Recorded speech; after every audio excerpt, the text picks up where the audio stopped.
Narendra Modi Vladimir Putin നിർണായക കൂടിക്കാഴ്ചയ്ക്ക് തുടക്കമായി. ടിയാൻജിൽ നടക്കുന്ന ഷാങ്ഹായ് സഹകരണ ഉച്ചകോടിക്കിടയിലാണ് കൂടിക്കാഴ്ച. റഷ്യയും ഇന്ത്യയും ഒന്നിച്ച് മുന്നോട്ട് പോകുമെന്നും ഡിസംബറിൽ പുടിന്റെ വരവിനായി ഇന്ത്യ കാത്തിരിക്കുകയാണെന്നും മോദി പറഞ്ഞു. ബൽറാം നെടുങ്ങാടി വിവരങ്ങളുമായി ചേർന്നും.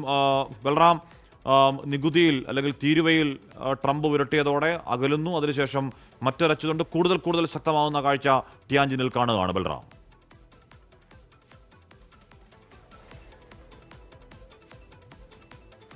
ഹഷ്മി, തീർച്ചയായും ഒരു പുതിയ ശാക്തിക ചേരി ഏഷ്യയിൽ രൂപപ്പെടുന്നു എന്നതിന്റെ വ്യക്തമായ സൂചനകൾ, അത്തരത്തിലുള്ള സന്ദേശമാണ് ഈ ഒരു ഷാങ്ഹായ് ഉച്ചകോടിക്കിടെ നടക്കുന്ന വിവിധ ചർച്ചകൾ അല്ലെങ്കിൽ കൂടിക്കാഴ്ചകൾ വ്യക്തമാക്കുന്നത്. അതിൽ ഒരു നിർണായകമായ കൂടിക്കാഴ്ചയാണ് ഇപ്പോൾ ടിയാൻജിനിൽ പുരോഗമിച്ചുകൊണ്ടിരിക്കുന്നത്. പ്രധാനമന്ത്രി നരേന്ദ്രമോദി റഷ്യൻ പ്രസിഡന്റ് വ്ളാഡിമിർ പുടിനുമായി കൂടിക്കാഴ്ച നടത്തുകയാണ്. പ്രധാനമായും രണ്ട് കാര്യങ്ങൾ ഈ ഒരു കൂടിക്കാഴ്ചയിൽ ചർച്ചയാകും എന്നാണ് ലഭ്യമാകുന്ന സൂചനകൾ. പ്രധാനമായും അതിൽ US-ന്റെ തീരുവ തന്നെയാണ്. ഈ റഷ്യയിൽ നിന്നും എണ്ണ വാങ്ങുന്നതിന് ഇന്ത്യക്ക് മേൽ പിഴത്തീരുവ ഏർപ്പെടുത്തിയിരിക്കുകയാണ് US. ഈ നിലപാട്, ഇതുമായി ബന്ധപ്പെട്ടുള്ള വിഷയങ്ങൾ ഈ കൂടിക്കാഴ്ചയിൽ ചർച്ചയാകും.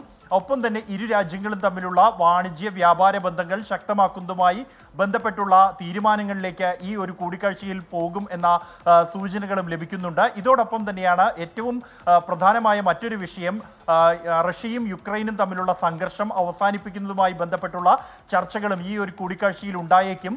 കാരണം കഴിഞ്ഞ ദിവസം യുക്രൈൻ പ്രസിഡന്റ് വ്ളാഡിമിർ സെലൻസ്കി പ്രധാനമന്ത്രിയുമായി ഫോണിൽ സംസാരിക്കുകയും ഈ വിഷയം ഉന്നയിക്കാമെന്ന് പ്രധാനമന്ത്രി ഉറപ്പു നൽകിയതായി സെലൻസ്കി പിന്നീട് തന്റെ സമൂഹ മാധ്യമങ്ങളിലൂടെ അറിയിക്കുകയും ചെയ്തിരുന്നു.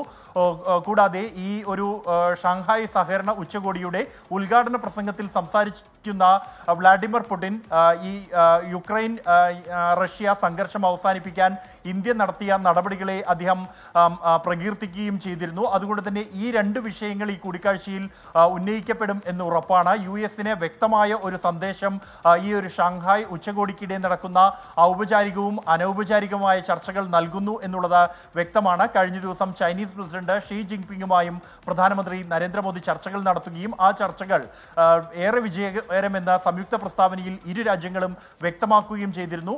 സമാനമായ നിർണായകമായ മറ്റൊരു കൂടിക്കാഴ്ചയാണ് ഇപ്പോൾ പുരോഗമിച്ചുകൊണ്ടിരിക്കുന്നത്. ഹഷ്മി.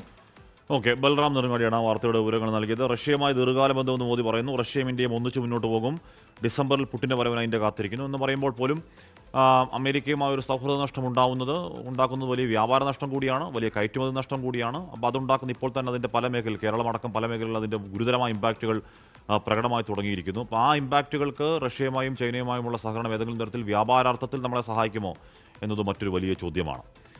ലോകത്തെവിടെയായാലും ഏത് സമയത്തും 24 വാർത്തകളും ഓഗ്മെന്റഡ് റിയാലിറ്റി പാക്കേജുകളും എക്സ്പ്ലെയിനറുകളും വിശദമായി കാണാൻ ഞങ്ങളുടെ YouTube ചാനൽ നിങ്ങൾക്ക് സബ്സ്ക്രൈബ് ചെയ്യാം.